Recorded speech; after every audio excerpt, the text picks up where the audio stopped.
అందరికీ నమస్కారం. ఛానల్లోకి స్వాగతం. ఈ నవరాత్రుల్లో దుర్గామాతను ప్రసన్నం చేసుకోవాలనుకుంటున్నారా?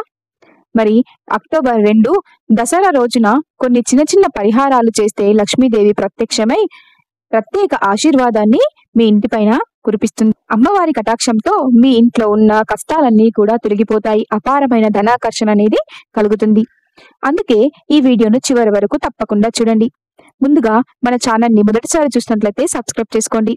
ఒక లైక్ చేసి జై దుర్గా భవాని అని కామెంట్ చేయండి. మనకి మహాలక్ష్మీదేవి కూడా దుర్గాదేవి స్వరూపమే. లక్ష్మీదేవిని సంతోషపరచడం చాలా శుభప్రదం. శాస్త్రం ప్రకారం బంగారాన్ని కన్నా వెండి పవిత్రమైనది. కాబట్టి దసరా వచ్చే ముందు ఇంటికి ఒక వెండి వస్తువును కొనుగోలు చేసుకోవాలి. అది చిన్నదైనా సరే వెండి ఉంటే ఇంట్లో ధాన్యలక్ష్మి అనేది నిలుస్తుంది. డబ్బు సమస్యలన్నీ కూడా దూరం అవుతాయి. మనకి దసరా రోజు వీలైతే ఖచ్చితంగా ఈ వస్తువులను కొనుగోలు చేసుకోండి. తరచుగా డబ్బు కొరత ఎదురవుతుంటే కొరతతో బాధపడే వారికి ఒక మంచి చిన్న పరిహారం అండి. ఒక మర్రి చెట్టు కిందికి వెళ్ళి ఆ మర్రి చెట్టు వేరును తెంచి మన బీరువాలో పెట్టుకోవాలి. కానీ పెట్టే ముందు అమ్మవారిని ప్రార్థిస్తూ మన కుటుంబానికి డబ్బు కష్టాలన్నీ తొలగించు తల్లి అని మనసారా అమ్మవారి వేడుకుంటూ అలా చేస్తే మీకున్న అప్పుల సమస్యలన్నీ కూడా తగ్గిపోయి సంపద అనేది రెట్టింపుగా పెరుగుతుంది. నమ్మకంతో చేయండి, మంచి ఫలితాలు పొందుతారు. అదే విధంగా ఇక మీ ఇంట్లో తులసి మొక్క లేకపోతే ఖచ్చితంగా ఈ శరన్నవరాత్రుల్లో చాలా శక్తివంతమైనవి కాబట్టి ఈ శరన్నవరాత్రుల్లో తప్పకుండా తులసి మొక్కను నాటండి. అదేవిధంగా ప్రతిరోజు దీపారాధన చేయండి. విశేషమైన ఫలితాలు మీరు చూస్తారు. అదేవిధంగా తులసి కోట దగ్గర వీలైతే నెయ్యి దీపాన్ని వెలిగించండి. నెయ్యి దీపాన్ని వెలిగిస్తే అమ్మవారి యొక్క కృపా కటాక్షాలు ఖచ్చితంగా మీపై, మీ కుటుంబంపై కలుగుతాయి. మీ ఇంట్లో అంతా ఆనందం, ఆరోగ్యం, సంపద అనేది రెట్టింపుగా పెరిగిపోతుంది.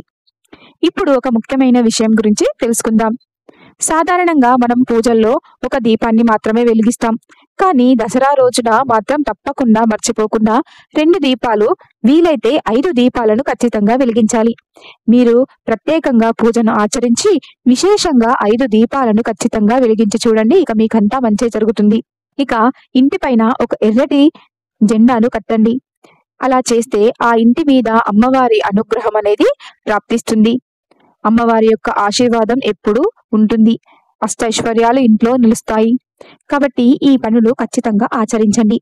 అదేవిధంగా మరొక చిన్న పరిహారం, ఇది చాలా విశిష్టతను కలిగినటువంటిది. ప్రతి ఒక్కరూ ఆచరించి చూడండి. రావి చెట్టు కింద ఒక్కసారి పూజ చేస్తే త్రిమూర్తుల యొక్క పూజించినటువంటి పుణ్యఫలం అనేది లభిస్తుంది. ఆ త్రిమూర్తులైనటువంటి శక్తిమూర్తులను మనం భక్తి శ్రద్ధలతో పూజించడం వలన మీరు కోరిన కోరికలు ఇట్టే నెరవేరుతాయి. రావి చెట్టు కింద ఒకసారి పూజ చేస్తే అది చాలా శక్తివంతమైనది కాబట్టి రావి చెట్టు దగ్గర నెయ్యి దీపాన్ని వెలిగించడం చాలా విశేషం. అదే విధంగా 3 ప్రదక్షిణలు చేస్తే బ్రహ్మ, విష్ణు, మహేశ్వరులను వారి యొక్క కృపా కటాక్షాలు మనపై కలగడానికి ఖచ్చితంగా 3 ప్రదక్షిణలు చేసుకోవాలి. లక్ష్మీ కటాక్షం ఒకేసారి లభిస్తుంది. ఇలా చేస్తే ఆకస్మిక ధనలాభం కలుగుతుంది. ఆర్థిక సమస్యలన్నీ కూడా తొలగిపోతాయి. మీకున్న కటిక సమస్యలన్నీ కూడా దూరం అవుతాయి. అదే విధంగా ఆరోగ్య సమస్యలతో బాధపడేవారు దసరా రోజున అమ్మవారికి ఎరుపు రంగు పూలను సమర్పించి చక్కగా ఒక మాలగా చేసి అమ్మవారికి సమర్పించడం వలన విశేషమైన ఫలితం అనేది లభిస్తుంది. పూజ సమయంలో ఓం క్రీం కాళికాయై నమః, ఓం క్రీం కాళికాయై నమః అనే మంత్రాన్ని 11 సార్లు జపించండి. ఇలా చేస్తే అనారోగ్య సమస్యలన్నీ కూడా దూరం అవుతాయి.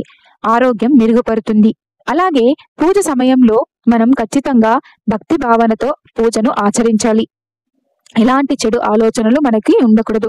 మనం రోజంతా జై భవాని అంటూ మనం స్మరించుకుంటూ ఉండడం చాలా మంచిది. రోజంతా మనం ప్రశాంతంగా ఉండాలి. ఎవరిపైన కోపం పడకూడదు. ఈ విధంగా శక్తివంతమైన పరిహారం అనేది ఒకటి తెలుసుకుందాం. తామర పువ్వులతో పరిహారం ఎలా చేయాలి, ఎలాంటి నియమాలను పాటించాలి అనేది వీడియోలో వివరంగా తెలుసుకుందాం. ఈ వీడియోని ఇక్కడ కూడా స్కిప్ చేయకుండా పూర్తిగా చూడండి. అప్పుడే మేము చెప్పే పరిహారాలు మీకు ఖచ్చితంగా అర్థమవుతాయి. తామర పువ్వుతో పరిహారం ఎలా చేయాలో తెలుసుకుందాం. దసరా రోజున తామర పువ్వును తెచ్చి అమ్మవారి పటానికి సమర్పించండి. తర్వాత ఆ పువ్వుని తీసి డబ్బు ఉంచే ప్రదేశంలో పెట్టుకోవాలి. అంటే మన బీరువాలో కానీ వ్యాపారం చేసేవారు మనం డబ్బుని ఎక్కడైతే దాస్తామో అక్కడ ఇలా దాచడం వలన, ఇలా చేస్తే ఇంట్లో ధనలక్ష్మి యొక్క అనుగ్రహం కలిగి ఆ అమ్మవారు మన ఇంట్లో శాశ్వతంగా నిలిచిపోతుంది. ఆ ఇంటికి ధనాకర్షణ అనేది రెట్టింపుగా పెరిగిపోతుంది. ధర్మంలో కల్లుప్పు కూడా లక్ష్మీదేవి స్వరూపంగా భావిస్తారు. నవరాత్రులు చాలా శక్తివంతమైనవి ప్రతి ఒక్కరికి తెలిసిందే. కాబట్టి ఈ నవరాత్రుల్లో లక్ష్మీదేవికి చాలా ప్రీతికరమైనటువంటి వాటిలో ఒకటి కల్లుప్పు. ఈ కల్లుప్పును నవరాత్రుల్లో కొనుగోలు చేసుకొని మన ఇంటికి తెచ్చుకోవడం వలన సంపద అనేది పెరుగుతుంది, ఐశ్వర్యం రెట్టింపుగా పెరుగుతుంది. అదే విధంగా ఇంటి గుమ్మానికి గుమ్మడికాయను కట్టడం చాలా శుభప్రదం. ఏదైనా మన ఇంటిపైన నరదృష్టి కానీ వేరెవరి కన్ను కానీ మన ఇంటిపైన ఉంటే అవన్నీ కూడా దూరం అవుతాయి. దుష్ట శక్తులు కూడా మన ఇంటి లోపలికి రాకుండా ఆ గుమ్మడికాయని మనల్ని రక్షిస్తుంది. మన సింహద్వారం నుంచే మన ఇంటి లోపలికి నెగిటివ్ ఎనర్జీ అయినా పాజిటివ్ ఎనర్జీ అయినా మన సింహద్వారం నుంచే మన ఇంటి లోపలికి వస్తుంది. కాబట్టి ఆ సింహద్వారాన్ని ఖచ్చితంగా మనం విశేషంగా పూజించడం చాలా మంచిది. ఇంట్లో ఆరోగ్య సమస్యలు కూడా మెరుగుపడతాయి.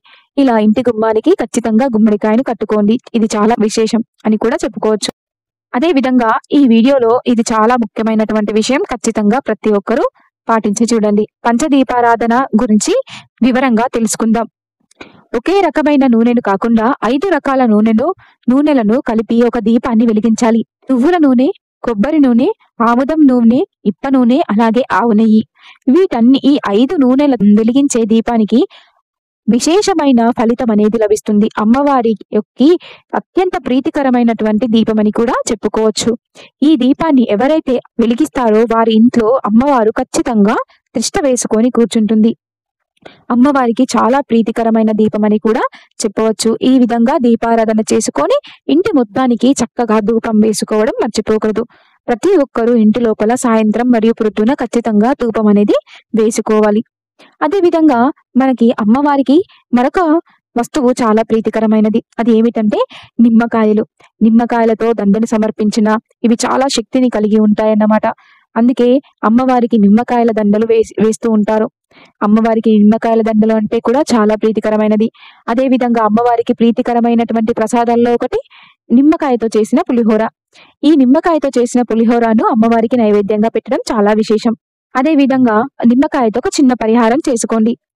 ఒక గ్లాసులో నీటిని తీసుకొని ఆ నీటి లోపల ఒక నిమ్మకాయను వేసి మీ ఇంట్లో ఈశాన్య దిశలో పెట్టుకోండి.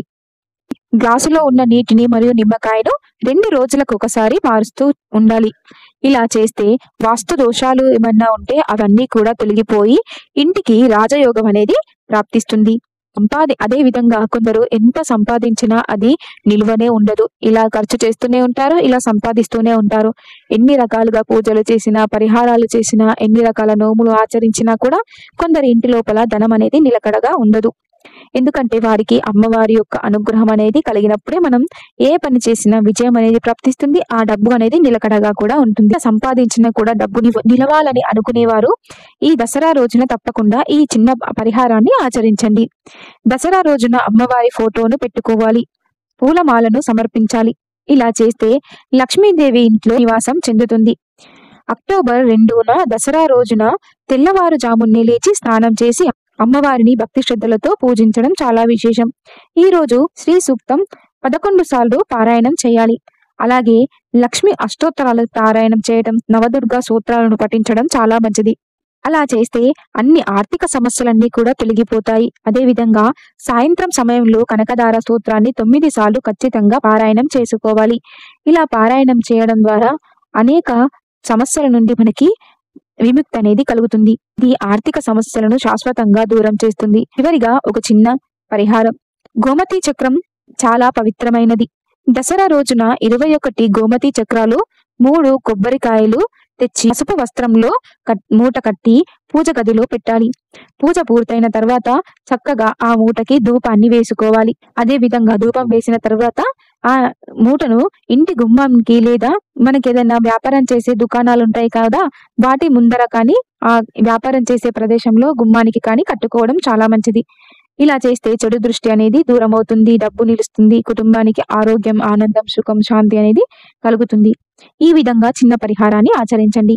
ఇవి చిన్న చిన్న పరిహారాలు అయినా ప్రభావం మాత్రం చాలా గొప్పది అని చెప్పుకోవచ్చు. ఈ నవరాత్రుల్లో అక్టోబర్ 2న దసరా రాబోతుంది కాబట్టి ఈ దసరా రోజున మీరు విశ్వాసంతో ఈ ఆచారాలు చేస్తే సరిపోతుంది. అమ్మవారి యొక్క కృపా కటాక్షాలు మీపై ఖచ్చితంగా కలుగుతాయి. అష్టైశ్వర్యాలు ప్రాప్తిస్తుంది. అమ్మవారిని భక్తి శ్రద్ధలతో అమ్మా అని పిలిస్తే చాలు అమ్మవారు మీకున్న కోరికలను ఇట్టే తీరుస్తుంది. కాబట్టి ఖచ్చితంగా భక్తి శ్రద్ధలతో అమ్మవారిని పూజిద్దాం. అమ్మవారి యొక్క కృపా కటాక్షాలు మనం పొందుదాం. జై భవానీ, జై జై భవానీ. అలాగే మన ఛానల్ మొదటిసారి చూసినట్లయితే సబ్స్క్రైబ్ చేసుకోండి. మరిన్ని వీడియోస్ కోసం మన ఛానల్ని లైక్ చేయండి, షేర్ చేయండి. సబ్స్క్రైబ్ చేసుకోవడం మాత్రం మర్చిపోకండి. జై భవానీ.